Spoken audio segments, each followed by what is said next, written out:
தாய் தமிழ் உறவுகளுக்கு வணக்கம். ராதியா சரத்குமார் பாரதிய ஜனதா கட்சியிலிருந்து விலகல் என்ற தலைப்பில் இந்த காணொளியை நாம் காண்கின்றோம்.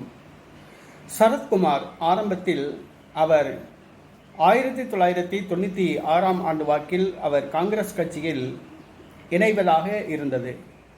ஆனால் 98ஆம் ஆண்டு நடைபெற்ற பாராளுமன்ற தேர்தலில் திமுக சார்பில் திருநெல்வேலி தொகுதியில் உதயசூரியன் சின்னத்தில் போட்டியிட்டு தோல்வியடைந்தார். பின்பு திமுகவில் அவருக்கு ராஜ்யசபா உறுப்பினர் பதவி வழங்கப்பட்டது. ராஜ்யசபா உறுப்பினர் பதவியிலிருந்து ராஜினாமா செய்துவிட்டு திமுகவிலிருந்து விலகி அதிமுகவுக்கு சேர்ந்தார். பின்பு அதிமுகவிலிருந்து விலகி சமத்துவ மக்கள் கட்சி என்ற ஒரு கட்சியை தொடங்கினார். அதிமுகவுடன் கூட்டணி அமைத்து 2 தொகுதிகளில் வெற்றி பெற்றார். தற்பொழுது சமத்துவ மக்கள் கட்சியை கலைத்துவிட்டு பாரதிய ஜனதா கட்சியில் சேர்ந்தார். விருதுநகர் தொகுதியில் அவருடைய மனைவி ராதிகா சரத்குமார் போட்டியிட வாய்ப்பு வழங்கப்பட்டது. தன்னுடைய மனைவி வெற்றி பெற வேண்டும் என்று கோயில் கோயிலாக அங்க பிரதட்சணம் செய்தார். ஆனால் ஒட்டுகின்ற மண்தான் உடம்பில் ஒட்டும். ராதிகா சரத்குமார் டெபாசிட் இழந்து தோல்வியடைந்தார்.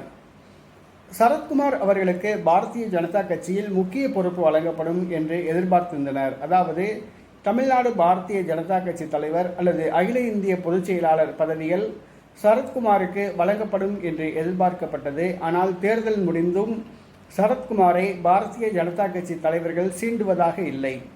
அவர்களை யாரும் பார்ப்பதாக இல்லை. சரத்குமாரை பற்றியே மறந்துவிட்டனர். இதனால் சரத்குமாருக்கு மிகப்பெரிய அவமானம் ஏற்பட்டுள்ளது. ஆகவே தன்னுடைய அரசியல் எதிர்காலம்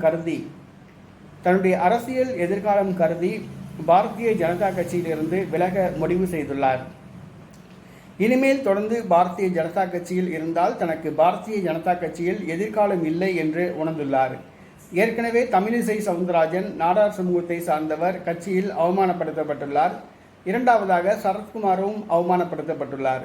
ஆகவே சரத்குமார் பாரதிய ஜனதா கட்சியிலிருந்து விலகி மீண்டும் சமத்துவ மக்கள் கட்சியை ஆரம்பிக்கலாமா என்று யோசித்து வருவதாக அவருடைய ஆலோசகர்கள், அவருடைய நெருங்கிய வட்டாரங்கள் தெரிவிக்கின்றன.